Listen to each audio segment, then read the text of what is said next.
Okay, let's see what they said. This is IGN, and then I want to hear what Maddie says. Already, I can tell you just from that brief little tidbit of audio, they are over compressing the ever living crap out of this audio. Like, bad. It already sounds like ass. Curiouser and curiouser, cried Alice. Wish I could find that rabbit hole and tumble away to Wonderland. Okay, stop me if you've heard this one before. A down-on-their-luck orphan has their life turned upside down when they get whisked away to a fantastical new world. There they suddenly have magical powers and must reluctantly rise to become the hero its people need to stop an evil threat. If that sounds like every fantasy book you've ever forgotten you read, it's probably because Forspoken is a remarkably generic RPG, from its bland story to its lifeless open world. Thankfully, its flashy parkour and energetic combat do keep the relatively slim campaign decently entertaining throughout. But running through its boilerplate checklist of side tasks doesn't hold much appeal beyond mindless trophy hunting after that.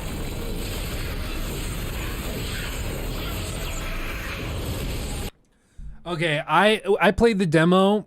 I think the audio issues that we just heard, I think that's more on the IGN reviewer. That sounds like it's a recording issue. Like the audio resolution's too low, because the demo didn't sound like that bad. So I'm starting to think that it's probably bad because it was a little compressed in the demo, but I'm starting to think that this particular audio is screwed up from the recording. Just to be completely fair, I don't think it's fair to bash them for this. It's the same thing I said with like Hogwarts Legacy, where Hogwarts Legacy in those demos that they showed off, they're like the dialogue had really heavy compression. It didn't sound really good. And I said like, okay, in one of the other trailers we saw, it didn't sound this bad. So it might just be a recording issue, because a lot of the time, this little stuff, something that can make it sound this terrible, is as simple as one toggle in the settings menu of whatever their capture device is. And if they didn't toggle it properly, then it causes everything to sound horrible. So you just never really know. But for this, I don't know. I think that this is more a recording issue. That would be my expectation.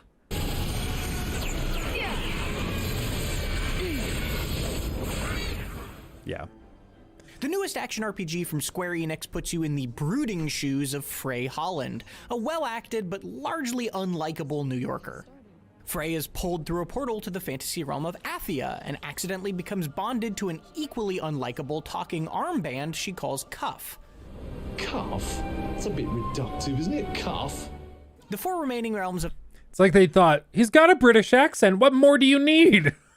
What do you mean unlikable? He's a Brit. Dilly, isn't it? Athia have been afflicted with a corruption that has forced its populace into the last remaining city of Sepal, and it falls on Frey and her newly imbued powers to help its citizens by facing four powerful rulers called Tantas. Not that she's all that interested in doing so. If you want to save your city, do it your f***ing self.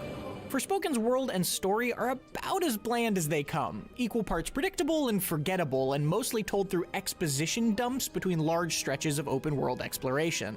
Across the 15 hours it took me to beat the campaign, the writing never does a good job of establishing any of its characters or the relationships between them, constantly assuming we must already be invested in these people in a way it never actually earns. We must execute her immediately. Wait, what? No, that's crazy. You know what this is? I totally know what this is.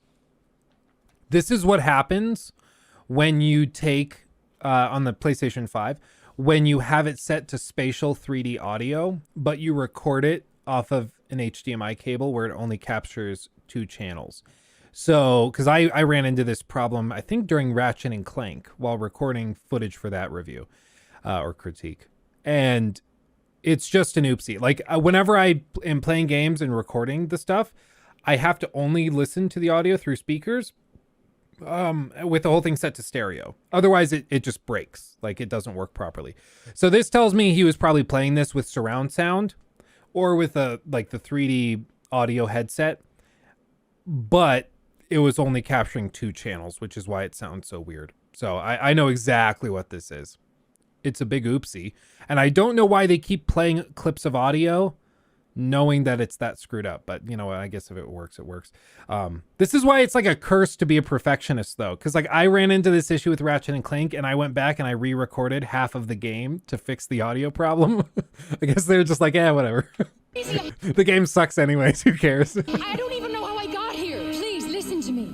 The most egregious example of this is the chemistry between Frey and Cuff, which frames most of Forspoken as a sort of buddy cop movie, but spends almost no time showing these two unlikely partners genuinely growing closer together. That means their snippy banter comes off as obnoxious rather than endearing. Can we just not talk? Fine. Fine by me. Suit yourself. I love a bit of silence. Fantastic.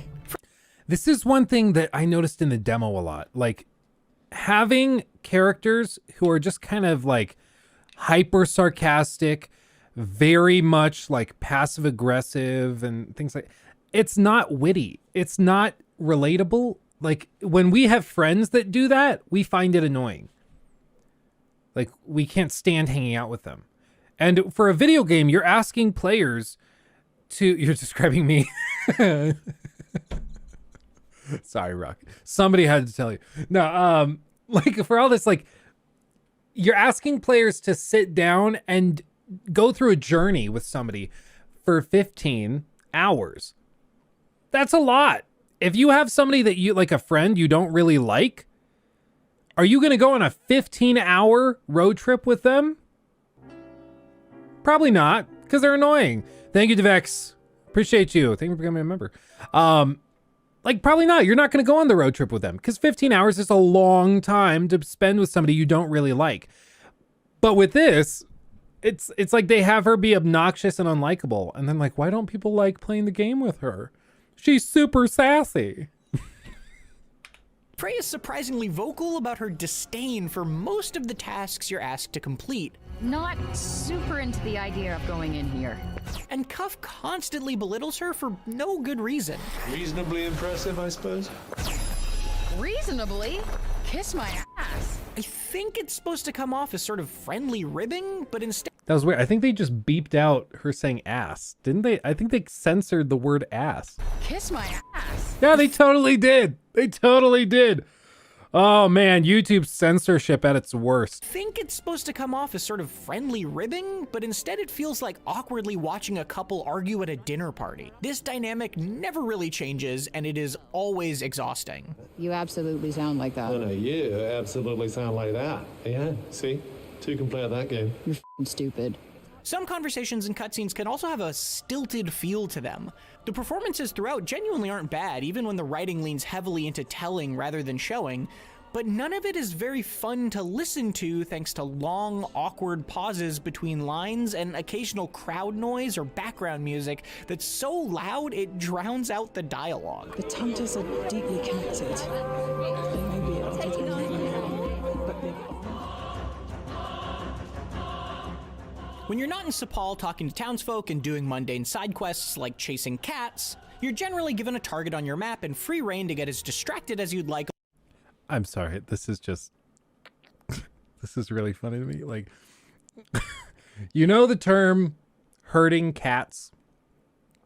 It's like a turn of phrase. People say, oh, trying to pin you down for dinner is like herding cats.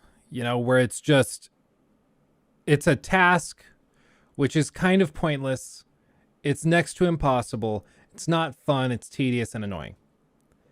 And this is literally a quest in the game, is for you to herd a cat around a city. It's just funny to me. It's like, what's the worst thing people hate doing?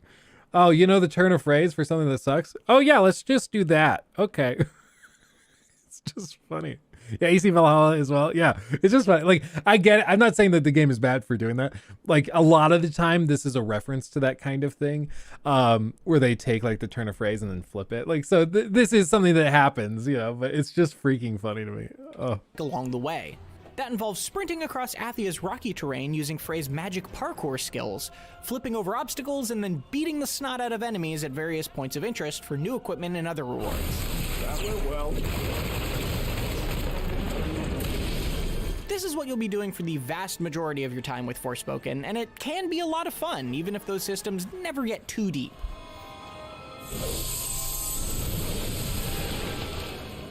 Frey gains 4 styles of elemental magic over the course of the campaign, each essentially a different weapon you can quickly swap between, with its own set of alternate fire modes and unlockable support skills. Her starting magic is basically an earth-based gun that can be fired rapidly or charged for an area of effect burst. You're mine! With abilities that root enemies to the ground, up your defense temporarily, and more. And as you play, you can modestly upgrade all of those skills. It's a little annoyingly restrictive until you do unlock more options, though. For example, you don't even have a melee attack until you unlock the fire-based sword about a third of the way through the campaign. But once you do open up more of Frey's capabilities, Forspoken's particle effect-filled combat becomes quite amusing. Enemy variety isn't exactly impressive, and it has a bad habit of recycling initially cool mini-bosses until they're a lot less fun to fight, but elemental resistances and unique quirks pushed me to frequently swap weapons and strategies in a way I really enjoy. It's what I said during the demo. I think that there's actually a lot of depth to the combat that I don't think people realized in the demo. Because I think the demo just gave you access to too much, basically. Real quick, everybody, like the video, like the stream. That really does help. So like the stream. I'm going to be assertive. Like it, or I will throw a fit. I will sass you. Oh, the other thing this made me think of, like, look how good the combat looks, right? It looks pretty good. But just think of how many things have to go right in a game for it to be well received. Like, the team that worked on the combat worked their asses off, made this thing that's really robust and pretty good. But because the writing staff dropped the ball, everything else kind of flops, right? It's amazing to me. Sam, thank you for becoming a member. Appreciate you. Oh no, he's getting assertive. Everybody buckle up. Oh no. Anyway, but it's fascinating to me because you can have a team that has like 3/4 of it does amazing world-class work. And then the other quarter drops the ball and just doesn't do a good enough job. And the whole game suffers. The Metacritic, like, if the story was really, really good, if the narrative was good and the world was worth exploring, like, for Forspoken, it looks like there's 2 major problems. The narrative sucks, and the world is not worth exploring for its own sake. Because it's just lifeless. So it seems like the world building team or whatever they called them, and then the narrative team both dropped the balls. But the combat team, the graphics team, it looks like they did a really good job with all of this. I'm still really weirded out. I don't think we've seen any PC reviews yet. If somebody could check that, do any of you guys know if anybody has posted a PC review yet? Because I don't think I can explain how, but it came to my attention that apparently they weren't sending any PC codes out to any reviewers, full stop. Which is weird. For example, I loved that the shielded enemies could be dealt with either by getting behind them or by charging an AoE shot and then firing it at the ground nearby to knock them off their guard. One-on-one fights can devolve into locking onto your target and mashing the right trigger while you strafe out of harm's way with Forspoken's extremely generous dodge system, but the more common group encounters often did a good job of keeping me on my toes.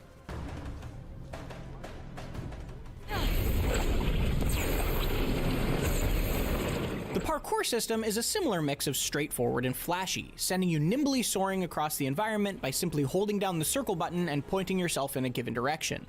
Just like your attacks, this becomes more fun once you unlock some cooler skills, like options that boost your speed with well-timed button presses. That said, it's also far more mindless than combat, requiring very little nuance even as additional techniques become available to you. Even still, it can be quite a satisfying way to fancifully flow from task to task without much thought. That's a good thing too, because there is a considerable amount of ground to cover in Athia, and very little of it is worth stopping to admire. This place isn't much to look at, huh? This world is huge, and the campaign doesn't even send you near half of it. The map is littered with optional side objective markers, but there isn't much reason to go too far off the beaten path to complete them when the same small handful of tasks available are repeated ad nauseum no matter where they're placed. They almost all boil down to either fighting some random dudes to earn a reward or just being handed one outright, and the payoffs don't feel particularly necessary on the normal difficulty setting. Good night!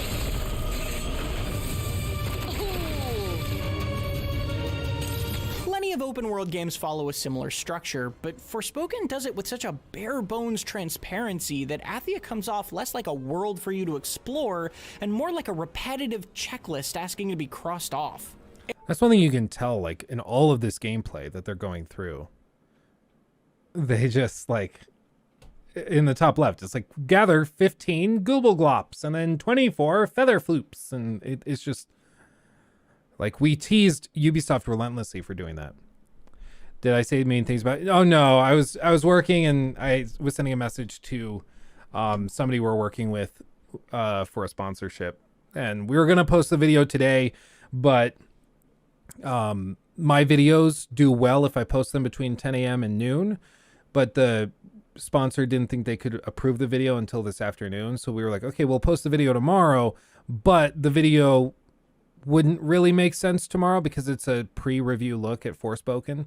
So we just posted the raw adless version of the video right now on the main channel. And then tomorrow, when we actually play Forspoken and do the I tried Forspoken so you don't have to video, we'll put the sponsorship in there just to make sure it works.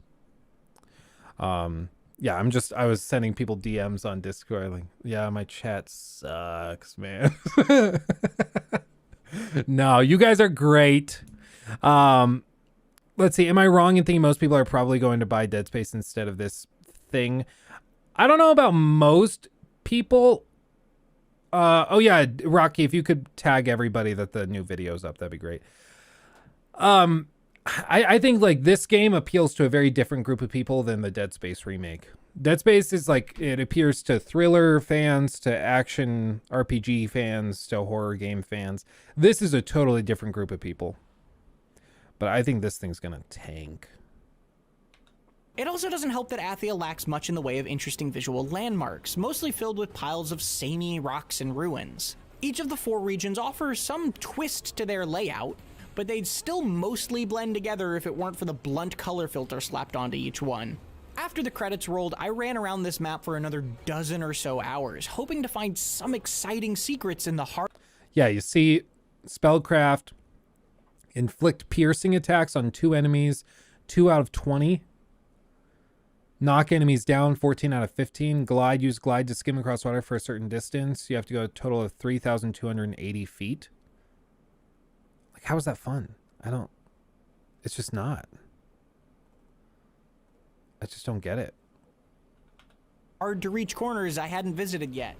But with the sole exception of an isolated trader selling a few neat items, all I saw was the same side tasks on these same bland landscapes over and over and over again. Look, I'm sure there will be die-hard completionists out there excited for a chance to put on a podcast and spend dozens of hours clearing every single map marker and opening every single chest, but I was given very little motivation to do so here.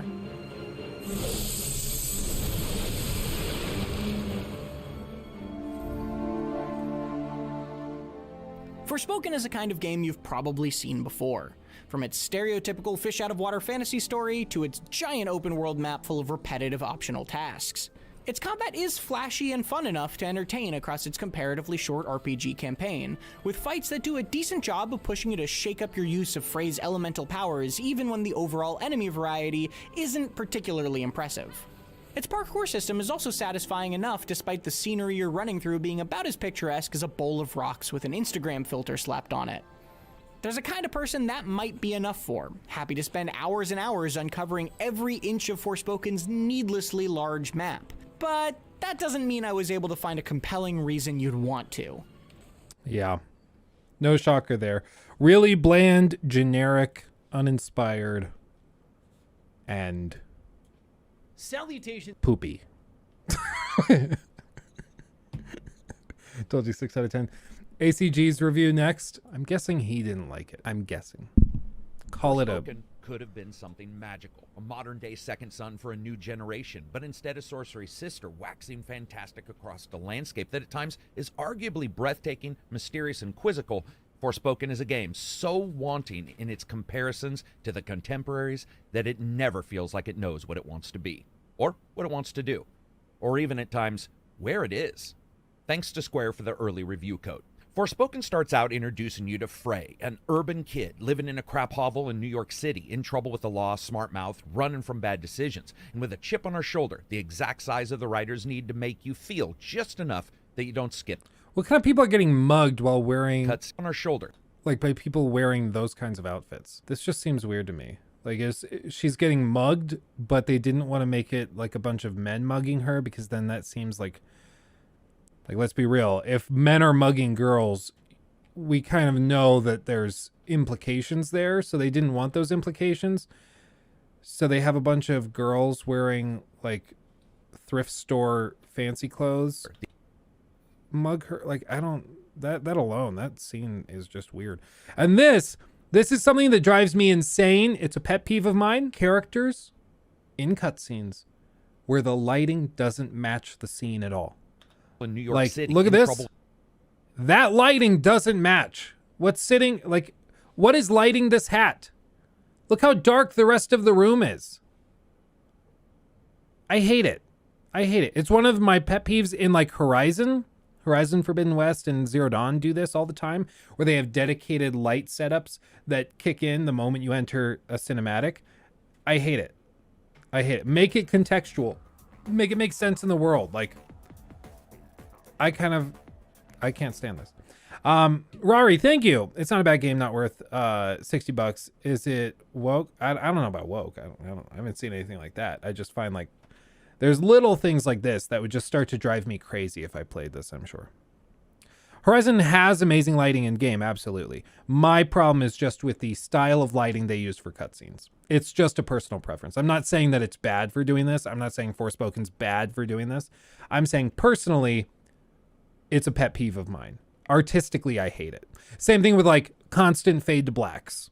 Fade to blacks, I personally can't stand it. I find it to be like the last desperate transition when an artistic type doesn't know how to transition scenes.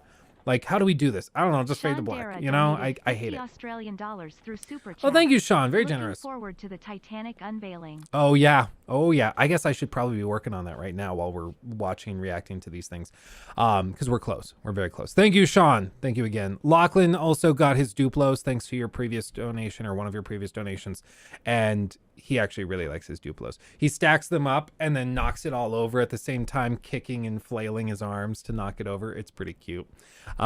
He's thoroughly enjoying them. Let's see. It's a hat with a bunch of mini LEDs to light it up. Duh. I wouldn't put it past him. It is the Bronx. New York has weird fashion styles. Rari, people calling everything woke. It's insane. Yeah, for real. I don't know. It's like, I don't like this thing, therefore it's woke. It's a little annoying. The easiest way you can deal with it is just ask people to define woke. Like, what is woke? Usually they'll say it's like virtue signaling. In which case I'm like, why not just say virtue signaling? Like, when you say woke, there's immediately 50,000 implications of what you mean by that. And a lot of them just make you out like it's not a good look. It kind of degrades the quality of your argument. Whereas if you just come out and you say, yeah, no, it seems like they're trying to appear very virtuous by presenting themselves in this way that's disingenuous. That's way more, way more accurate.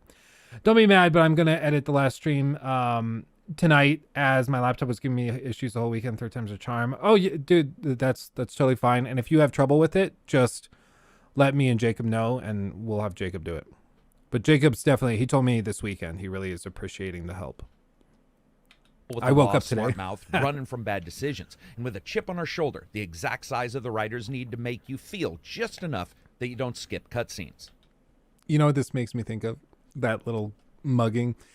Like, did you guys ever see the Family Guy episode where they're walking through the city and then they get jumped by the muggers and they're like, oh my gosh, it's a perfectly racially diverse group of muggers. And it's like, they have the one, like 2 or 3 white guys, the Russian guy, the guy from Eastern Siberia. And then they have the one guy who's like Asian. It's just like, that's kind of what this comes off as. It's like a Pepsi commercial for a mugging. It's funny. Has there ever been a vamp or a werewolf student at Hogwarts? I do not know, actually. That's a good question. Surely there's been a student at Hogwarts in the history of Hogwarts that has been a werewolf secretly, but I don't know if that's in the lore. I don't know if somebody who's a Harry Potter stan knows. Well, Lupin, yeah, but like as a student. We mean like a student. At least that's what I thought he meant. Yeah, vampire werewolf student at Hogwarts. Was Lupin a student when he was? He was a student there while he was also a werewolf. Okay, I guess I just thought it came after the fact. $4.99 through Super Chat. All of you guys Has are like, there ever Luke, been a vampire dumbass, werewolf Lupin. student at Hogwarts? I guess I just, for whatever reason, thought that Lupin was like, he got afflicted with that after the fact, but I don't know. Huh.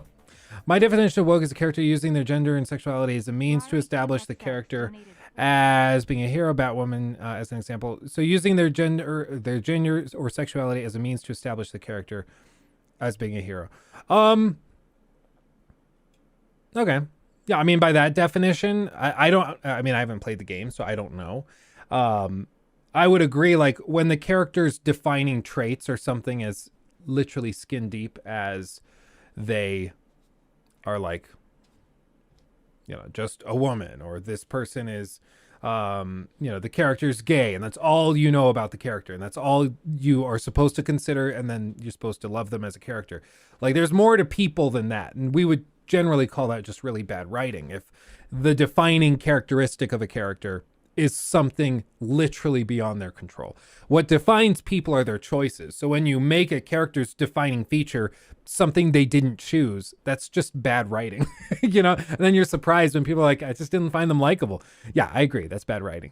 And who knows, maybe that's kind of what happened here. Maybe they just didn't write an interesting character because they thought that this was going to be a thing. Anyway, okay, blah, blah, blah, blah, blah, blah, focus. Start of the game has a short bit of narrative explaining her hardships, and then boom, she's in this fantasy world. And it's up to you to uncover the mystery of why she was drawn there, and inevitably how to get back home. To find her way out of trouble, Frey has to get into something, using her consistently droning new companion, a magical amulet she wears on her cuff that has to be one of the best examples of a character in a game talking endlessly but saying absolutely nothing. Nevertheless, with the magical cuff, Frey can cast spells, starting out with earth-based magics, and then learning more, she explores, levels up the spells she knows, and learns entirely new elements by killing the current rulers of the worlds, known as the Tantus. Oh, thank you, Mauer. Teleportation into the fantasy world. Hasn't donated 30 shekels through Super Chat. All this woke talk reminds me how bad AC Valhalla and Odyssey were when it comes to straight and gay romances. It's like, hey, you hot, wanna bang? Like, no, real life isn't like that. It is, but to be fair, that was also a problem with like straight relationships where it's like, so you are attracted to my sex? Yes? Then we're doing it. You know, it's just, there was no mystery. You know, you couldn't really screw it up. The one exception would be like in The Witcher 3, if you try to get with Triss and Yennefer, they both shut you down because like the game's like, come on. And so sometimes game devs kind of joke around with it and, you know, kick it back. But it's always been a thing in video games that like for sexual partners in a game, they make it overly easy, you know, like really, really easy to land them. Alexios was kind of hot though, and I'm saying that as a straight man. I'd let Alexios take me. You guys remember the Stupidio quest line, right? That I did that video on? The what was it? You killed my mater and you fucked my pater? It's just horrified. Yeah. That was one of my favorite quest lines in any Assassin's Creed game. It was just so insane. Oh man, I love that. Anyway. Hand waved away from the very first moments and only alluded to later on by consistent attempts to use the F word in as many different ways as possible, like a YouTube explainer video. Perhaps one of the most interesting words in the English language today is the word. It never really captures the soul of the game itself. The novelty is almost completely wasted on this character who is consistently telling off everybody, telling everyone they don't want to learn more, they don't want to help more, they don't want to do anything, and they don't want to see more. This dissonance means that the player is then forced to somehow push through the main character's own dislike and general distaste for the world itself with their own emotions, splitting them away from playing as Frey and instead making them feel like they're pushing the story forward themselves. And that means the sense of wonder is almost entirely gone. And uneven and unlikable characters aren't unknown, but Frey could have been incredibly special. But the crux of modern writing that we see here, the character's general lack of care that exists far longer than is probable in the story. Even after major world events impact those closest to her, it just becomes toothless. While some of this is fleshed out in the last half of the story and in small elements here and there, it's so unconnected and the mystery is just so nullified that it's like caring about a choice you made in 3rd grade that caused you to have to use a 12 set of colored crayons versus a 16. Nobody's going to care. And this is made even worse by the presentation, so filled with cutscenes, fades to black, and minutes of standing in place where the game refuses to let you move when you're talking to Cuff, that engaging with it becomes this tantalizing Pavlov test of just how much you can wait to hit the skip button. We aren't talking a couple of times or a dozen times, but instead many dozens of times where this continued start and stop happens. It's unshakably weak in its delivery. Luckily, not all the presentation is this spotty, where almost all the games in this kind of genre hold back swift movement in the title until a later upgrade, hiding it like some kind of gaming petticoat.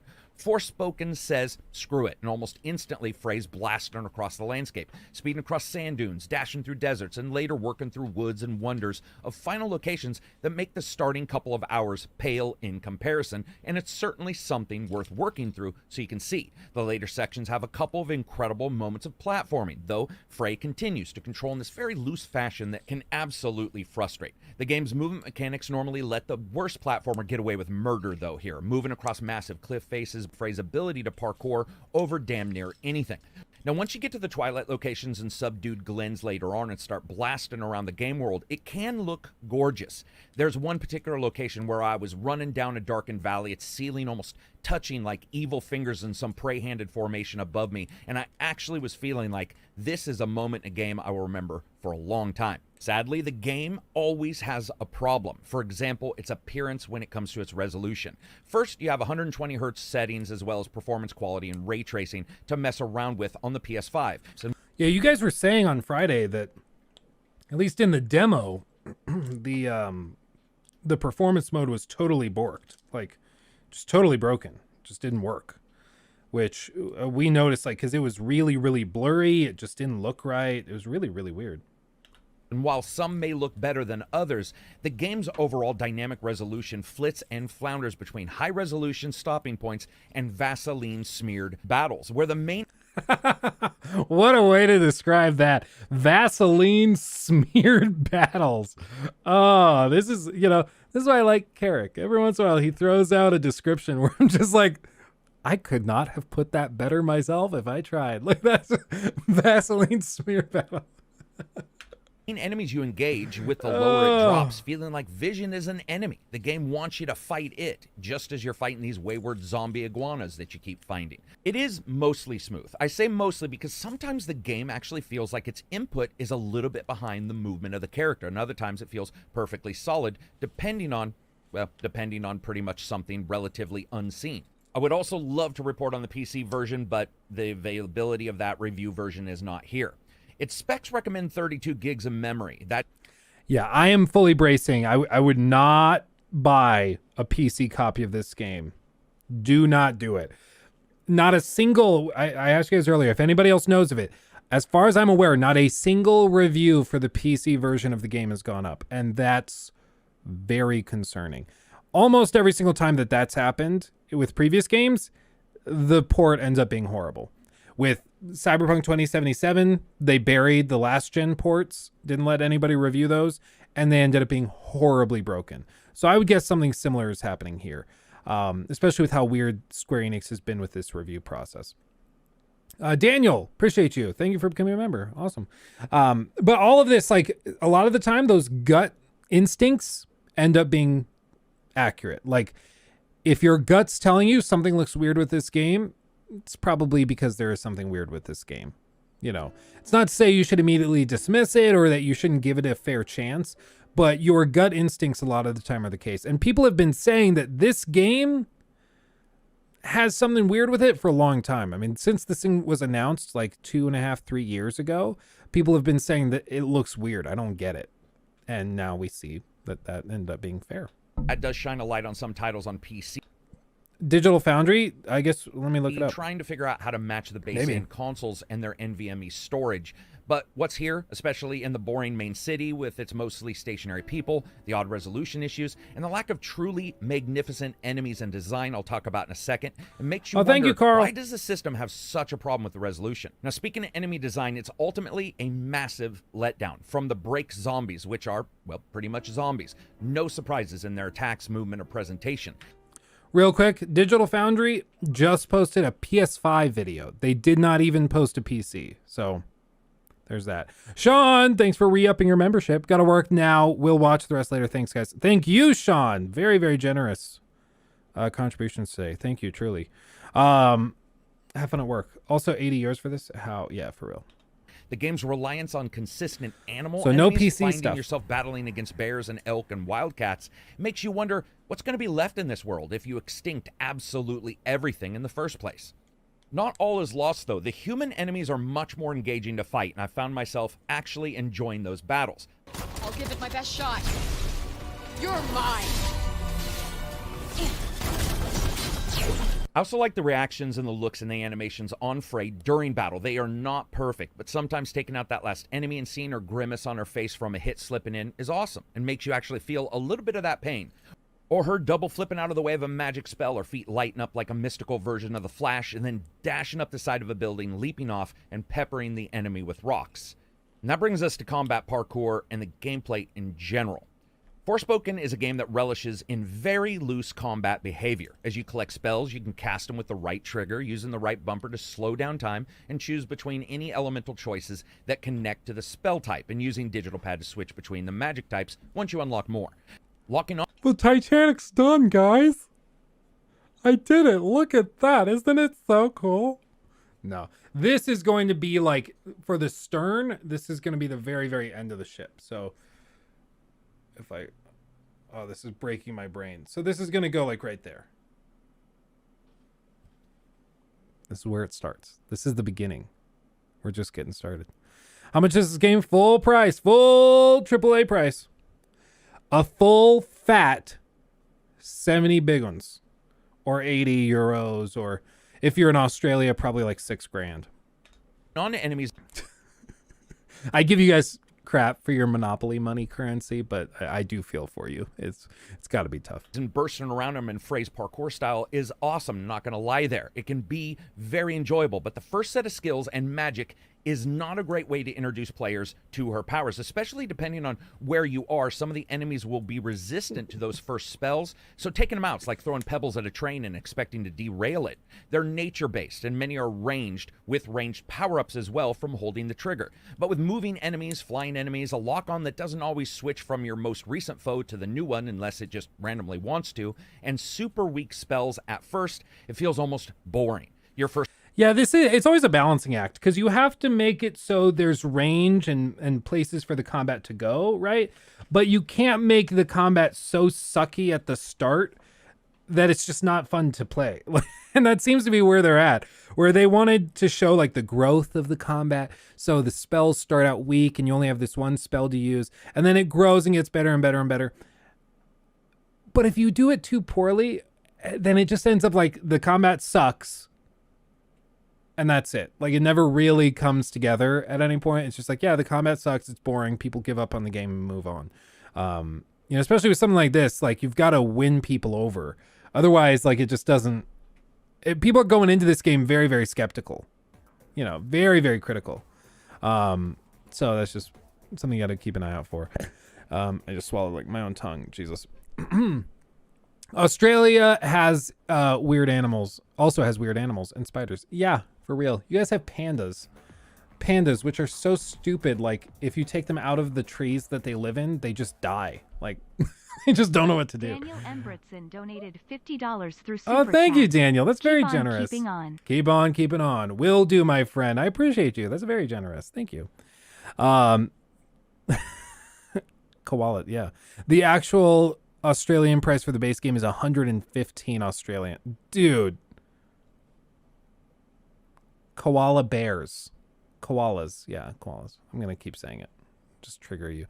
Not for this. Now Hogwarts Legacy Digital Deluxe, however, already pre-ordered. Yeah. I mean, it goes to show you the difference between a publisher and a studio that instills confidence in their game, and one that seems actively to be sketching people out. And Forspoken across the board, every step of the way, has been sketching people out, and they haven't been able to win people over. And I mean, you can tell. I mean, look at this thing. Like, people are going into this game like, yeah, no, it's gonna suck, and then the reviews drop, and it's not great, and it's just lackluster. Whereas, like, even something like Gotham Knights.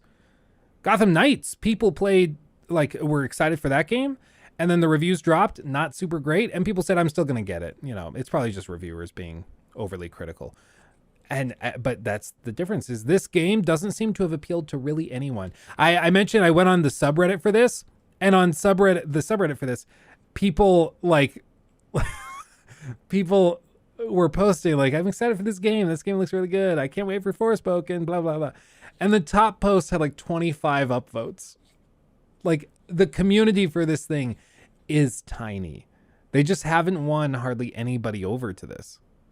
So I guess we'll see. I'm so disappointed in Australia right now. I was born here, and the price of Forspoken here has done me in. I'm officially leaving Australia. Come to Colorado. We'd love to have you. Or Nikki and I have been looking at Florida. I know, Florida, it's America's armpit. I know. I've heard the jokes. I've made many of them. Or what was it? No, they say because Florida has all of the, like, retirees from all over the country, people go to Florida. Rocky, you too. You need to get your ass over here. People retire in Florida a lot, and so they call it God's waiting room, or America's waiting room for the afterlife. But I don't know. I like the price of living in Colorado has gotten so insane. I just don't know if we can justify it anymore. Like, oh, that's why it's hot in here. The air vents open. That's why. It's just stupid expensive to live here. Like, it's ridiculous. Her spells are, no kidding, 3 types of rock: fast rock, slow rock, or scattered rock like a shotgun. Johnny Appleseed in a plant into the ground so it can throw pebbles at a buzzard is about as fun as it sounds, and less engaging than I'm explaining it. Once you power those up by performing particular acts in the world or events, or just running around, you can find mana. You can start to mix and match, dropping those plants down, throwing rocks at enemies, and then later mixing in fire, summoning spectral fire zombies, swords, or calling down a water spout to suck up enemies, and later even more. You can upgrade your fingernails to add bonuses to your abilities, find new cloaks, and outfit them with skill perks and a couple other items. But like a lot about Forsaken, it never feels fleshed out. Adding bonuses... Did he was that a play on words, or did he misspeak? But like a lot about Forsaken, he misspoke. Forspoken. He called it Forsaken, which honestly, it kind of feels a little forsaken if we're being real. Maybe one of the ways they could fix this combat issue is if they just did the thing like some games do, where they start the player with all of the abilities and things, and then they take it away afterwards. What was that game that did that?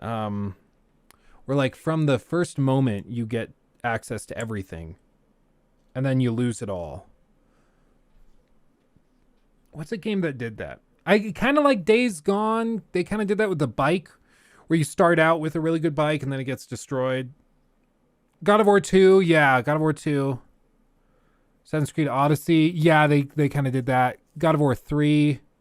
I think I'm thinking of God of War 3. Yeah, where they start with everything and then you lose all of it. You're stripped of all of it. I think that's what, yeah, God of War 3. But a lot of games have done this, and I think it works pretty well. Because it starts the player with seeing the potential of where this is going. They try it, they're like, oh, that's good. And then they want to go back into it and keep going so that they can, like, benefit from that again. So I think if they did something like that here, it would work better than what they've done, or what they seem to have done, which is just come in with some sucky mechanics and like start it really, really slow. It never feels fleshed out.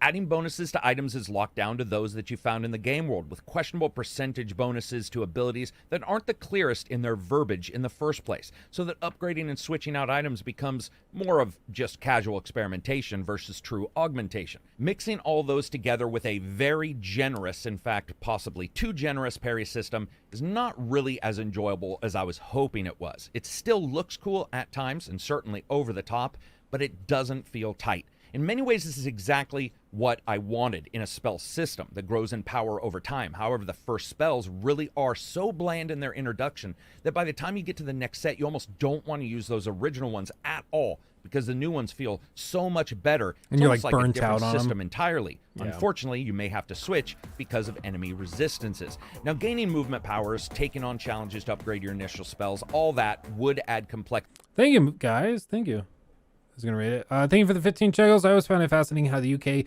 US, Canada, and Australia and New Zealand are all geographically spread out, yet you speak the same language. Thank you to the British Empire. Thank you guys for that one. Yeah, that's the jolly old royal family to thank for that one. But it is fascinating, yes.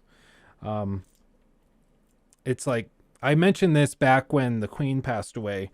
People, like, I guess maybe it's not a super common to think about, but basically it was that the Queen of England, I think she was the best monarch for this day and age. Certainly better than the one you guys have now. Donated £5 through Super Chat. I'll read that in just a second. But I said, like, there's a pretty compelling argument to be made that the Queen of England, Queen Elizabeth, was actually, like, on paper, one of the worst monarchs in the history of humanity when you look at how much her empire has, like, collapsed by her own hand since she took over. And it was intentional. Like, she did it because she thought that democracy was more important for the world. So she willingly gave up her power to make the world a better place, which I think is pretty impressive. And I think that deserves a lot of credit. And that's why I think she's actually probably the greatest monarch. However, like, on paper, if you look at, like, how much did her empire expand? You know, what did she conquer? If you're gauging it by that, then she's like a total failure. But by making the world a better place, I think she's far and away, like, the best. Let's see. Okay, the other one.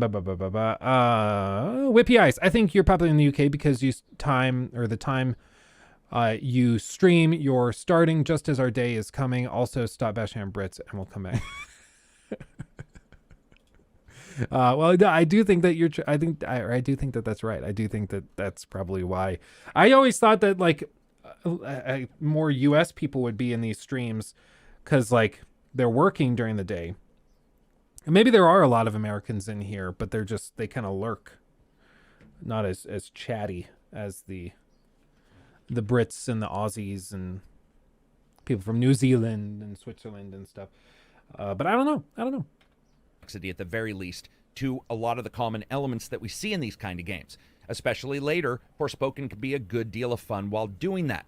Switching out between the different elements, watching their cooldown timers. But oddly enough, Forspoken has so many spells that you can easily find yourself leaping into the switch menu, changing that skill, going back, casting that, changing another, going back, casting that, changing another, going back and casting that again and again and again. That menu system really never comes together.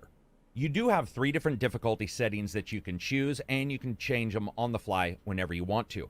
Additionally, like a lot of the titles we've seen lately, accessibility is the name of the game here. They do have a ton of options that you can switch and change to make sure that the game feels right pretty much for you. Feeling right is not something that happens with the voice, though. First, voice acting from the characters themselves is a bit hit and miss. The NPCs are a mix of characters and stereotypes that you may or may not like. The strange-sounding guide that tries to befriend you with a tour around the city and still likes you even though you just told him to F off at least 5 times in 30 seconds. To the crazy pants main boss, each one is an archetype, for example, strength or, well, craziness, with a character talking to herself back and forth in cutscenes that last entirely too long, and entire missed swaths of characters talking where you just want to skip to the end so you can battle them. Frey's lack of character and the delivery really lacking any gravitas means that it never gets off the ground. And while the talking between Cuff and Frey's been dissected to the point that even the skeleton of a discussion is broken down into 1,000 bits, I can say it wasn't that bothersome at all. You can turn the frequency up and down, but honestly, I tuned it out. That could also be because of this next issue. One problem that we see... I haven't heard that yet, so that's good to know. You can turn the frequency of their banter up and down, kind of like in High on Life. You can change it. So that's kind of cool. That's good to know. Is talking about modernization of language in fantasy games. Writing modern language for a game can be an amazing achievement or wholly miss the mark. It's quite difficult. If a game's design takes, let's say, 4 to 6 years to make the game and record all of that audio, then during the original writing and recording, something that sounded modern can sound positively archaic. Forspoken tries to get away with most of this by the consistent use of the F word. It just replaces everything. And in a way that actually works, but it also loses impact about 20% of the way through the game, and you're still stuck with another 25 hours to go. The best voice acting in the game is by all means Frey, but the writing really never lets her stretch her wings in any way, shape, or form. Now, one place that the game is actually lifted up are the musical tracks, and I want to make sure that that's explained. Exploration for musical tracks is awesome, but only later does the game really experiment with any kind of soundscape that you will be surprised by. It's not terrible at the starting, but it is fairly generic, and then really ends up coming into its own later on in the game. However, the timing for stingers, surprises, and battle queuing is way off. A lot of the times while exploring and entering into battle, the battle music won't trigger, and it just plays the exploration music throughout it all, offering no real emotional investment. Or stingers timing shooting out after the actual moment it should, offering a really comedic timing to the surprises. This is a perfect example of excellent music that just needs the timing tightened down for everything to feel emotionally connected and resonate at least a little bit. Sounds are fine, I dig them. Explosions, fiery burning, churning up a muddy quagmire of dirty water into a cyclone around enemies' feet is tactile, sounds great, and is exactly what you would expect. 3D audio works, it's rewarding, you can track enemies regardless if they're on screen or not. Frey's ability to move around at such high speeds can make panning and tracking a bit less useful, but working through all these different enemies and running around, that's a trade-off I can live with. But that's the problem with Forspoken. Everything's a trade-off. For example, the game has horrible map mess. This easily equals some of the complaints that we see about Ubisoft games. You can see mana for raising your spell abilities just laying around the game world, which means for the most part, you're going to want to try to find it all because that does help you, but they're everywhere on the map and it shows them all. It also shows all the places to go and fight a single group of enemies to get a note about the game world. Yeah, for real. And by the way, doing dots is not a fix for this. It's amazing to me that this was like, for some more sycophantic Ubisoft fans, when I called out Assassin's Creed Valhalla for doing this, people said, oh no, I think that they did address this and they did actually fix it. Because what they did in AC Valhalla is they took all of these like Ubisoft points of interest that you see like right here all over the map, and they swapped it. So now they were just color-coded dots. So gold is like an item of treasure, something really valuable. And so it's a gold dot. Or a world event is now I think it was blue, a blue dot. And random things are just white dots. It's like, that doesn't fix the problem. Like, you're still just putting the points of interest on the map for me to run around and grab in a collectathon. That's not actually fixing anything. You're just changing it from a question mark to a dot. Like, you're not fixing it. But people thought that, like, I was totally off on something else. It was weird. It's like, this is not a fix, guys. This is not a fix. You're just swapping question marks for dots. It doesn't make any sense. Oh, sorry, 343. Yeah, sorry. Everybody like the stream. We got probably well over 100 people haven't liked the stream yet. Like it. I'm assertive. Like The Witcher had, yeah. No, and it's something I didn't like about The Witcher. Which is, in the Witcher Next Gen update, they took that off by default. So now those question marks aren't all over the map by default. CD Projekt Red changed their mind on that.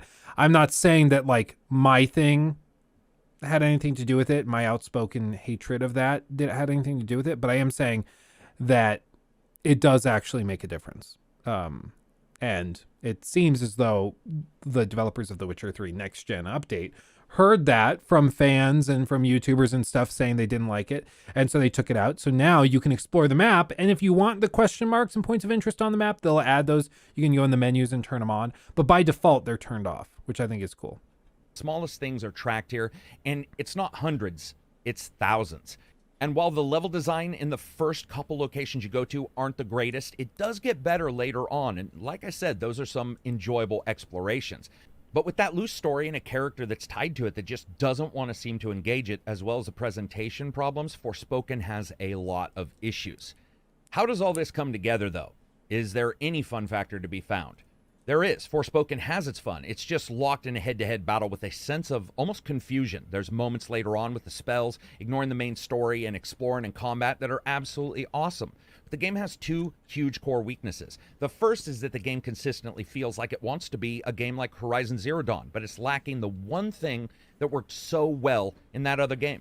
The connective tissue between the unique world and the character. It was woven into the combat and the collection. The surprise of finding new enemies and having to take them apart in different ways. In Forspoken, there's almost none of that, and the enemies are nothing more than mindless roving packs of creatures that never challenge the player and just eject boring bits onto the ground. The other is that the game feels so messy. Here's just one of a countless example I can give. One of the first quests you get is a side quest. You find a statue, basically a kid's toy, and it goes on to say how rare and valuable they are, how much of a find it is. It's 10 feet away from 5 characters talking in a group in a city square. If a pattern is established by that first trackable sign in any system, that feels far too soon to establish it. But it does. Everything feels ramshackle. Even the later locations, which do look and feel much better than the starting 5 hours, feel like everything is sort of plopped down in the game world. The destructive force, almost like the nothing in the never-ending story, is turning everyone to zombies. But it doesn't seem like it should restructure the entire world like geomodders in a Minecraft competition. I did enjoy myself, but the similarities both in gameplay as well as appearance to Second Son were noticeable and unshakable. The movement, the over-the-top animations, the glitz, the almost hallucinogenic dance club vibes win in battle. What results is this glorious overwrought work of messy art, color, and grandeur, and almost monolithic display as spells and moves explode around one another, like the developer just learned what a graphics shader was. Games always hope to subsume the title genre contemporaries, their strengths, and build upon their own, borrowing tactics like great builders borrow philosophies and materials to make something from the foundation of what came before and yet end up something unique. It really does seem like they had a couple of cool things and then they just like copy and paste it all over and didn't know how to like make it coherent, where they have an interesting idea and then they take that idea and spread it out in a way that makes sense in the world, and instead they just throw stuff all over the place. You know, I don't know. Forspoken doesn't. So as you guys know, I rate games on a buy, wait for a sale, rent, or never touch it again rating scale. Forspoken is the very reason the full 1 to 10 scale in game reviews need to actually be used if you're forced to use numbers in the first place, which makes about as much sense as Forspoken does, which means barely any. I would say wait for a deep, deep sale on this. If you can turn off your brain, there's some enjoyment to be had. There are fun moments in the game, and I expect no end of people spending 3 to 4 hours in it and thinking it's fun, but the curve of enjoyment turns into a deep dive really quickly. The game is for people who just want to run around, pick up some items, and fight some random animals. It's just an odd game from start to finish. What would have made Forspoken more enjoyable, though? First, I'd say the spell types. They really need improvement in the first part of the game. The enemy design could have seen massive improvements with more human-type enemies. Even though they show up in the game, they're never nearly as prominent as they probably should be. Also, Frey's attitude, which could have been a fish out of water, instead resolves down to this pissy teenager that has to go with their parents to somewhere they don't want to go. That's a good point. Like, her whole vibe is pissy teenager. That is kind of how it comes off, where she's just like complaining all the time. Everything sucks. And it's like the writers think that that's relatable. And I've said it before, I'll say it again. I really think that I really think the reason this stuff is in all of these games is because the writing staff talks and acts this way. Like, they really do think this is relatable because this is how they are. They're like the obnoxious, sassy, bratty, annoying teenager. That's why Saints Row, like, they put that out and they think it's relatable to just constantly complain about capitalism and like your various frustrations with student loan debt. Like, yeah, I guess some people are like that, but also I think that you're just kind of insufferable. You know, like, I think it's just that simple. Everybody, it is Maddie here today, sitting down for my review of Forspoken. A big shout out to Square Enix for the... Hold on, did he get a new mic stand? You guys remember, like, for a month and a half, he had a broken microphone stand, and so he'd hold his microphone every video. Review copy about a week ahead of launch. Now, I know there's been a week? Dude, I'm so sorry, Maddie. Every time I pause it, I feel like I'm just pausing it in a really unflattering light.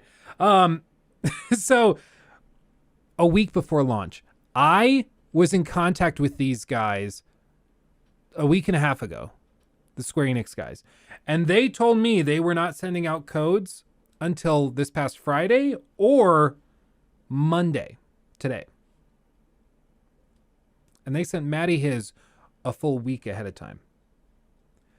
So clearly there's some sort of list of people and reviewers that they like, that they give really early access to, and everybody else gets tossed in the bin. Interesting.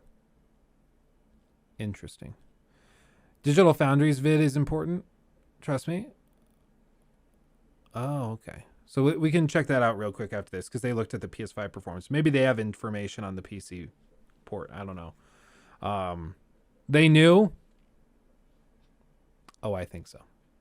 I know some people have said, well, lots of good games had like weird launches.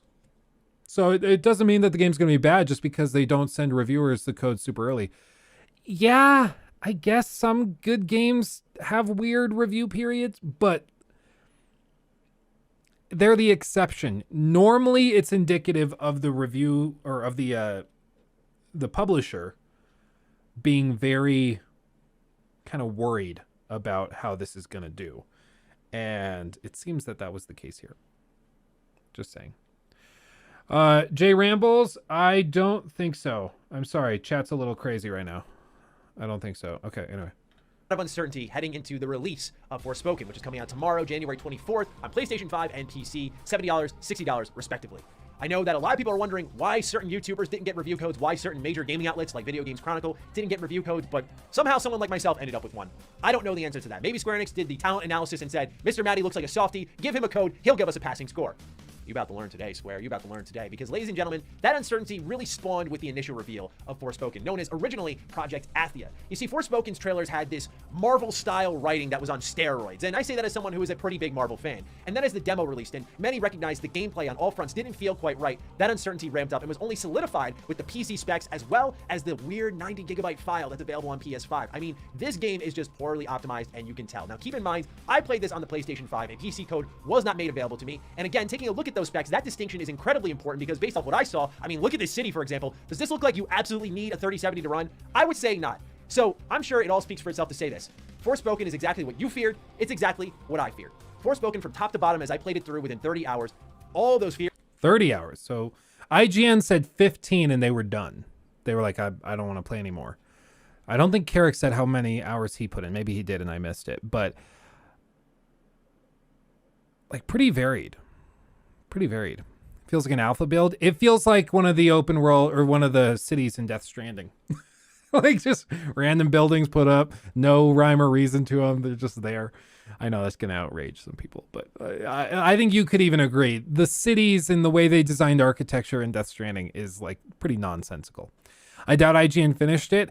I think he said 30 hours.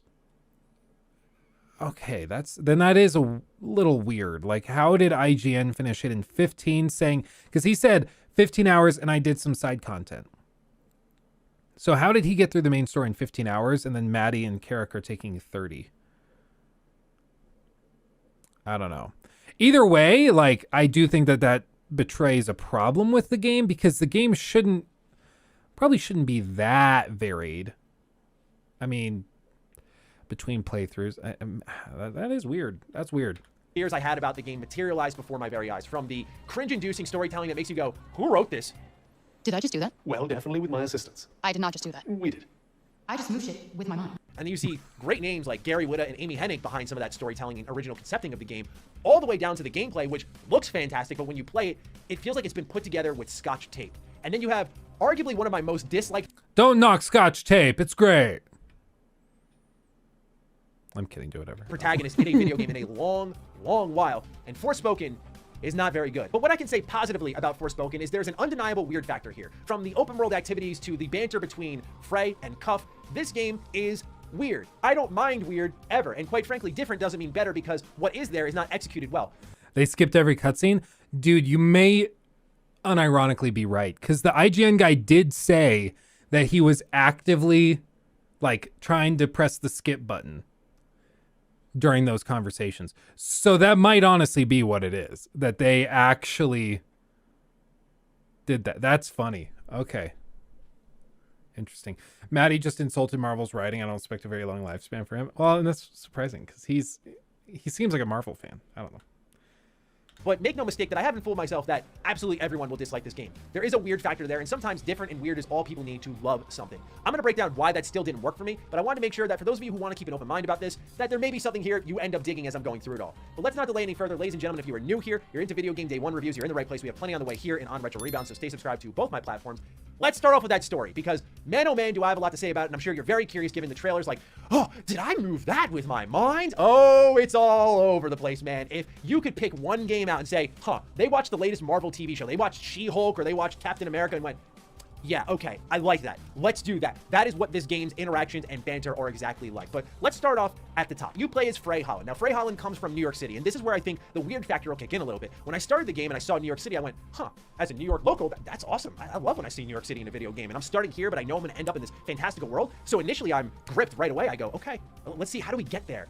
And immediately the weirdness kicks up to a notch I just can't explain away, as Frey is harassed by a local gang and she takes an hour getting away from an enemy that has a gun, and then she gives them the double burn, and I go, oh brother, it's gonna be one of those games. But look, I can deal with that type of cringiness, if you will, because to me, that can make the game kind of fun. But as it digs its heels into that nature more and more, and you have this miserable protagonist in the middle of it all, I couldn't help but sit there and go, wow, I will never forget this experience for all of the worst reasons. This seems like one of those games where the writers would describe her as super cool. You know, like, I think it's just totally lost on them that this type of person is insufferable. And I mean, that tells you a lot. If you are writing a character and everybody else thinks that they would be a nightmare to spend time with, but you think they're cool, I think that says a lot about you. You know, maybe look in the mirror a little bit. You might see something you could learn from. So the writers are insufferable? Yeah, no, that's the vibe I'm getting. Because who looks at this and thinks that she seems like a cool person to hang out? Like, who thinks, oh, you almost got mugged in New York City, being chased by a gun, and then you turn around and flip him the bird, and then walk away sassily. Like, it's one of the reasons I didn't really like The Amazing Spider-Man with Andrew Garfield. Because he was such a prick that it made me not take him seriously, and he was pretty unlikable. And I would stand by that. I will argue that to my deathbed. I don't think The Amazing Spider-Man with Andrew Garfield is very good. I think the writing screwed him, and then I think his portrayal of Peter Parker and Spider-Man was really obnoxious. And it's the same kind of thing here. I'm sorry, Rocky. You heard me. I'm sorry. I love games that does New York with nice lighting and reflections in the winter with Christmas stuff. Love it, like the Division one or Spider-Man Miles Morales. I thought they did a really good job of that. I think Andrew Garfield is a very, very good actor. I think he was just screwed with how they wanted to present it that way. Rocky, I'm quitting. I'm done. I think the millennial developers are trying to understand the behavior patterns of Gen Z and failing horribly. It's kind of what the vibe I get. It's either that they are like Gen Z people and they are just like this, so they think this is relatable, which is kind of sad. But it's that, or it's that the developers honestly believe that this is what everybody in Gen Z is like, which is also a problem. But they spend years writing this stuff, thinking that this character is going to be likable, and no one steps up and says, hey, she's kind of like the worst. And it's amazing to me. It's amazing. I don't get it. I don't get how it happens. So as Frey is stuck in New York City, she needs to find a way out. She wants to strike back at these gangs. She ends up finding what's called Cuff, pretty much the golden thing that's going to be on her arm and gives her all the powers. This opens up a portal to where the game is set, being Athia, this mythical fantasy land that's going as far as the eye can see. Eventually you're doing magic parkour, and the game starts to take on an identity of its own. You can say a lot of things about Forspoken, but there's not many things like it, and again, that's why I think some people may gravitate towards it. But I'll get into the execution of all those elements later on in the video. I did see somebody on Twitter who accidentally mistyped and called this game Foreskin, which I thought was really, really funny. Like, I think that Foreskin is really underrated. It was pretty funny. I don't even know how that mistype happens, but still.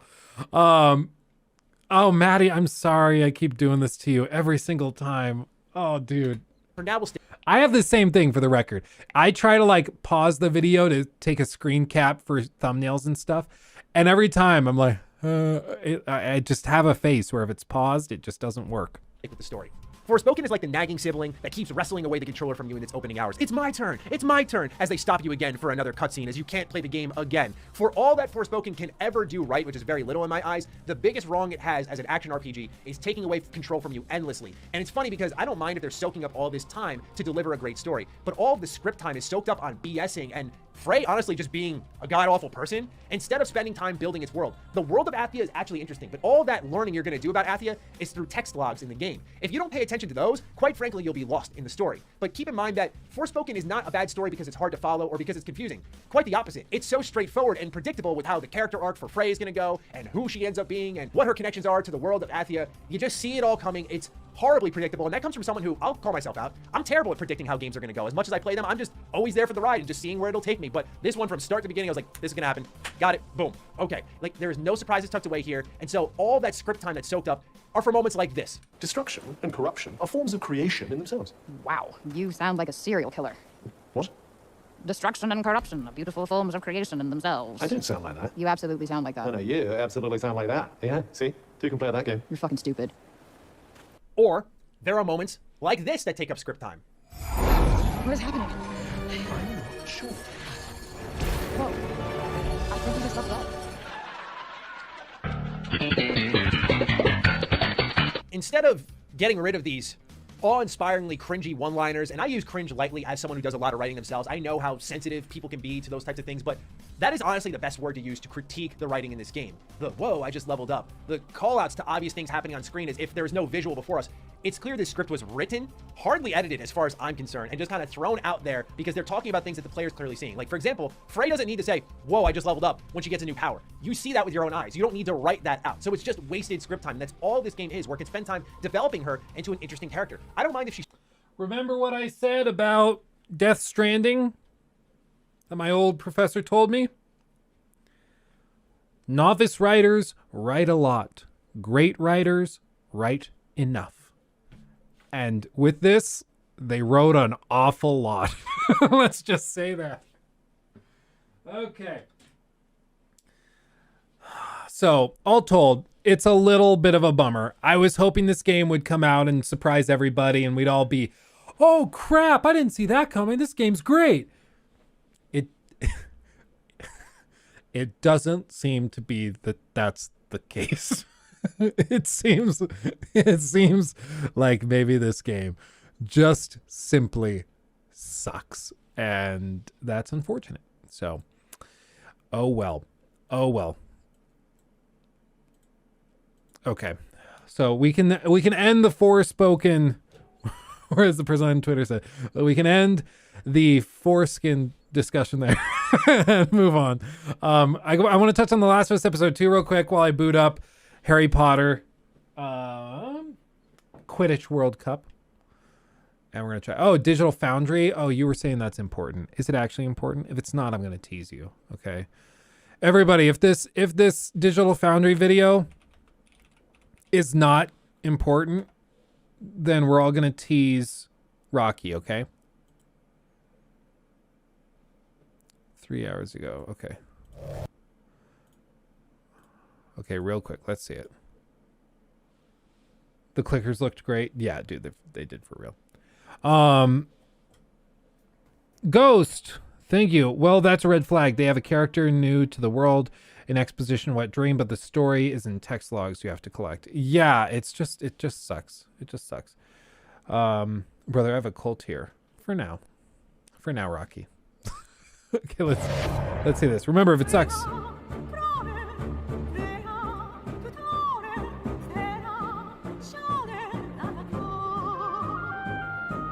In 2012, Square Enix unveiled a tech demo designed to showcase what the then next generation of consoles might be able to deliver from a visual perspective.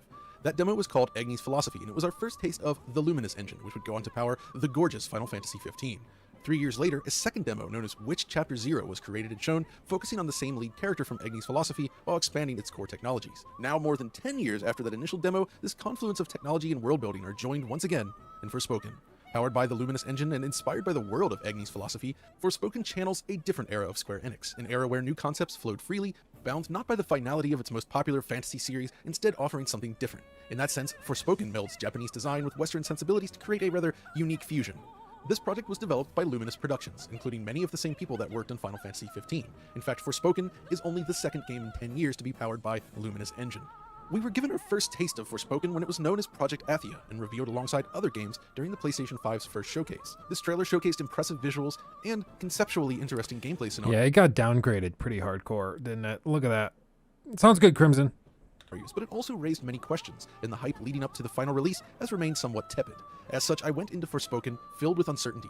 Pre-release media never really managed to perfectly convey what the game is about, and the demo kind of raised more questions than answers. So before we dive into our discussion on the game's presentation, I want to lay out the basics, specifically explain what Forspoken is all about. At its core, Forspoken is an open-world action RPG with a focus on magic and high-speed traversal, something evident from the demo. You take care of the lead character Frey, equipped with her initially unwanted companion Cuff, and explore the world of Athia while engaging with its countless characters and creatures as you begin to uncover the nature of the world and your connection to it. First impressions, however, are a little rough. The game opens with a rather ham-fisted sequence that has Frey narrowly avoiding prison time, running from gun-toting gang members, and escaping an abandoned building she calls home as it burns to the ground. It's a little heavy-handed, but shortly after this moment, she'll find herself whisked away to a new world known as Athia. Upon arrival, it becomes clear that Athia is slowly succumbing to something known as the Break, a cataclysmic event that distorts and corrupts anything caught within its grasp. The survivors have built their home within the grand city of Which Sepal, part is while keeping important? the Break at bay. Frey, however, is seemingly immune to the Break, allowing you to explore the vast world surrounding the city, and it's here that the bulk of the gameplay takes place. Athia is largely deserted, inhabited only by the corrupted. It kind of resembles a game like Elden Ring in that sense, in that you're rarely safe. Performance. Things look a little better in Athia, but there are problems here as well. The city of Sepal highlights some of the more obvious problems. Look at that. Indirectly lit areas exhibit this unnatural sheen, while areas bathed in light rely too heavily on a strong bloom component, leading to this overly contrasty look that's almost reminiscent of Xbox 360 and PS3 games. Yeah, I mean, this for area real. has some serious wall guy energy, doesn't it? I also have issues with their use of color. Areas like this are bathed in garish colors that wind up looking more gaudy than anything else. Now, of course, being a fantasy world, you can do as you please with the colors, but in this case, I feel that some of those selections fall short. I'd also like to add in the poor use of ambient occlusion. This game is slathered in AMD's Fidelity FX features, including Fidelity FX ambient occlusion. Problem is, in this case, it winds up looking more like an outline shader with these thin black lines filling out boxy scenes. The implementation here just isn't very good. That becomes extremely evident when looking at wooden structures like this, or beneath the vehicles in this scene. Look at the glow visible along the top ridge of the tire. Where's that light even coming from? In comparison, Final Fantasy XV on the PC supports VXAO, which is now out of date of course, but vastly more effective. Surely a solution compatible with consoles could have been developed for this game. We've seen a lot of strides in this area over the years, and Forspoken just falls short. Considering the static time of day, I feel like the best solution here would have simply been to bake out the ambient occlusion into a texture. They're already pre-calculating parts of the lighting pipeline, so why not ambient occlusion as well? Of course, all of this is exacerbated by the lack of shadow casting lights. The whole thing is just baffling. I think all of my issues can be summed up with a simple example like this. When you enter this small room with these arched doorways, you would expect light to pour in from the left and bounce around, creating shadow and naturally lit areas. But instead, surfaces have this sort of whitish blue glow and are uniformly lit, making them look highly unusual and unrealistic. We see the same thing here. Take a look at the doorframe to this small building. There's this whitish blue glow encircling the doorframe, and it just looks highly unnatural. If we look at a game like The Witcher 3, for instance, note how the light sort of... Which is almost 8 years old. Just throwing that out there. Almost 8 years old. fills the scene. Crevices are now correctly shadowed in a way that looks pleasing and realistic to the eye. But of course, this is using the updated ray tracing options that were recently patched in. So what if we look at a game like Assassin's Creed Unity? This is a game that relies entirely on baked light. This game is, what, 9 years old now? I don't know what time of year Unity launched. I think it was in the summer. But this is almost 9 years old. And look how good Unity looks. When placed side by side against Forspoken, I think the results speak for themselves. And keep in mind that Forspoken doesn't even feature a real-time time-of-day system, unlike Final Fantasy XV. There's really no excuse for this. Speaking of FF15 again, this time the console version, I feel like just a glimpse of the game sort of highlights some of the issues I have with Forspoken. You see, realistically, the two games actually share many of the same limitations, and in some ways, Forspoken is a step forward, but I still find Final Fantasy XV to be a more visually appealing game. And things like this really confuse me. Check out the ambient occlusion in this crevice here in Final Fantasy XV. It's just a basic screen space AO solution, but it sort of fills in this corner with some pleasant ambient shadowing. Compared to any similar area in Forspoken, however, it almost looks like there's no ambient shading at all, or just those outlines from the Fidelity Effects ambient occlusion. It's not great. They also just love to slather everything in fog and bloom. Like, there's visible flaws here in FF15 for sure, but compared to Forspoken, it just feels a lot cleaner and more visually striking. I just think that in terms of overall lighting quality, Forspoken feels like a step back from Final Fantasy XV. Yeah. They were really onto something with that game, and this new release is a regression. Moving on to the second point then, I'd like to discuss the related but different shadows. Now, to be clear, the actual ray-traced shadows are of good quality, and they're a nice addition to the game, but there's plenty of limitations here which compromise the visual fidelity. Without ray tracing, shadow maps are deployed, and these are largely acceptable. There's just one problem. There's no solution for distant scenery, so things like trees and structures far off in the distance lack any sort of shadowing at all. It's the same exact problem Halo Infinite suffered from back in 2021. Combined with the odd color choices, and the world feels weirdly flat as a result. With ray tracing enabled, however, shadow quality is definitely improved, but only near the player. The hybrid approach means the BVH structure surrounding the player is rather limited in scope. You can see what I mean right here. Note the point where the soft ray-traced shadow transitions to a standard shadow map. Ugh, look at that. That's gross. Furthermore, it only applies to opaque objects, so foliage and trees do not benefit from any coverage. As a result, while they're a nice addition, they're kind of subtle to the point where it barely matters. This is a game that desperately needed a more robust ray tracing implementation. Just imagine what a difference RTGI could have made in this game. And as a current gen only release, it would have been a good choice. Though when we get to performance, perhaps we'll understand why that choice was not made. Now, the third thing I'd like to discuss is the asset placement and the way they blend with the environment. Basically, the way buildings, structures, and objects are all connected to the terrain feels decidedly awkward, almost like some sort of asset zoo. The building used for resting, for instance, is found all over the map, but it never really feels well integrated or blended into the scene. It just looks like the artist dropped a random building asset onto the terrain and called it a day. That was visible in the demo too. All over the demo, there's just random crap tossed around, and it doesn't feel like it should be there. Random clip faces, there's just a treasure chest. For some reason, just sitting there. It's all over the game.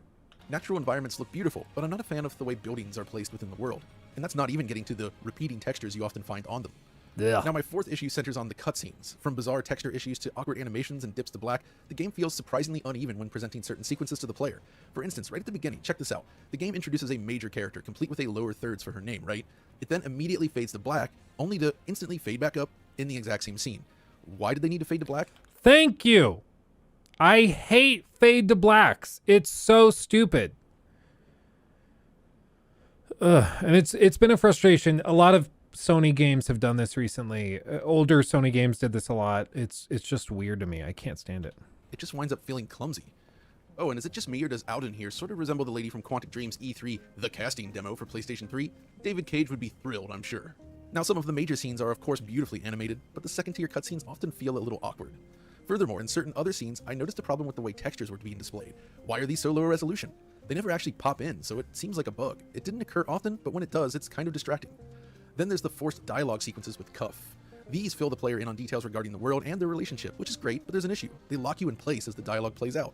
People already take issue with the slow walking scenes in games, but Forspoken has no walking scenes instead. The next section, however, is a bit more generalized and can be viewed as neither completely good nor bad. There are positive aspects and negative aspects. What am I talking about, you ask? Well, the image quality and technical performance. So basically, when deciding on target resolution, the team decided to use a dynamic resolution combined with AMD's FSR2, which is used to upscale to either 1440p in performance mode or 2160p when using the other two modes. The issue here is that it's amazing how little difference it seems to make. Like, look at that. Add a fade to, yeah, Luke, add a fade to black. Also, Luke, where's the douchebag jar? Oh, sorry, I forgot to we'll get one. It should be shaped like something funny. I don't know. We'll come up with it. But yeah, no, it's just amazing that there's quality, ray tracing, and performance modes, and they all kind of look the same. I'm gonna be real.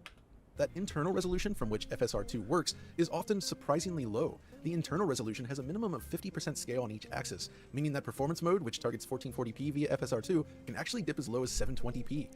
Yeah, that does look markedly worse. Yes, that the performance mode is like scraping the bottom of the barrel in terms of resolution, but in terms of like actual quality modes, it's really not there. Quality mode dips to around 1080p, while RT mode is right in between the two.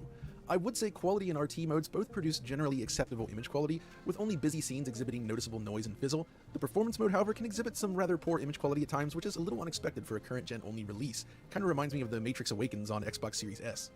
Now, these resolution targets remain the same whether you're using 60Hz or 120Hz output, but the 40fps modes tend to hang towards the bottom end of the resolution scale when using them. Of all 6 modes then, my preferred choice turned out to be the ray tracing mode at 40 frames per second. It's sharp enough and the most stable, especially with VRR. Quality mode improves distant detail, but it's subtle to the point where it doesn't make a huge difference overall. Which of course brings us to the performance of the game itself, and this one is a little weird. So the first impression suggests that all modes are reasonably stable in typical gameplay scenarios, especially when using VRR, for the performance mode anyways. There are dips, but it's pretty decent overall, and I think most users will be happy, though the problems from the demo are still very much present. The problem is, there are some specific areas in the game that run even worse. It's not even always clear why these areas run slower, but they certainly do. Case in point, this Rocky Valley area is exceptionally heavy for reasons that are not clear to me. In performance mode, the frame rate is basically always below 60 frames per second, meaning you're faced with a near constant judder as a result of the performance demands. In 60Hz mode, the PS5's VRR window stops at 48 frames per second, so not even that can save the day. It's much less fluid than pretty much any area prior in the game, so it was extra jarring when I arrived at this point. But what really surprised me here is how far it can drop in the quality mode. I witnessed frame rates as low as 20 frames per second, which quite frankly is simply absurd. That a stable 30 FPS is impossible in high resolution mode suggests that the dynamic resolution target is perhaps not aggressive enough, or there's some other factor dragging down performance. Either way, it's not good. I mean, for a AAA, full-priced, next-generation game, to drop to 20 frames in some sections, that's completely unacceptable. That's ridiculous. See why I see? Yeah. Well, I'm surprised nobody else mentioned these issues. Like, I guess some of these other reviewers weren't experimenting much with the settings, but it's crazy. Not even Carrick. Normally ACG messes around with this stuff a lot. It's interesting. Yeah, Rice is right. The engine they used is the Luminous engine, which is what they use for Final Fantasy 15. And they're right. Like, it looks like a pretty big step down from what they did Final Fantasy 15. Was that 2015? I think that was 2015. Years and years ago, regardless. Like, years ago, their engine, I think, was running better. Good. The ray tracing mode, though, has dips in this area as well, but thankfully they're less frequent and less severe, which is primarily why I've gravitated towards this mode over the other two. But of course, there's also the 120Hz output mode, and this offers similar performance to 60Hz, but has the added benefit of a 120Hz container with a wider VRR window due to frame doubling. This is especially useful for the game's performance mode. VRR can now cover most of the drops, and it ends up looking a lot more fluid overall. Of course, you need a display that supports this, but still, if you have it, it's great. Alas, the quality mode dips low enough that even VRR can't save the day in these instances. It just winds up looking jerky in motion. So that's basically what I feel works and what doesn't work in Forspoken, but honestly, I could probably keep going here. But I feel like this should give you a pretty good idea of what to expect, both in terms of the good and the bad if you're planning to play Forspoken. Which raises the next question: should you play Forspoken? Well, this one's a little tricky. On the surface, it's kind of an average action RPG, but over time, it actually did begin to grow on me. Once you expand your arsenal and become accustomed to the traversal system, it's satisfying just running around the world and taking out enemies. Furthermore, despite the rough start, the story does improve over time and the characters also begin to grow on you. More importantly, despite being an open world experience, the length of the game is surprisingly variable based on how you choose to play. If you turn up the difficulty and engage with all the side content, you'll get a good 30 to 40 hours out of Forspoken, I'd estimate. But if you just want a breezy experience that keeps the story beats coming at you, well, on my first playthrough, it only took me roughly 16 hours to complete the game. The point is, unlike a lot of bloated open world titles, Forspoken can be mainlined rather quickly, but there's still plenty to do if you want to spend more time in Athia. One thing's for sure, it's a quirky game that I predict will be rather divisive. It really does kind of remind me of that PS2 era of Square, as I noted earlier.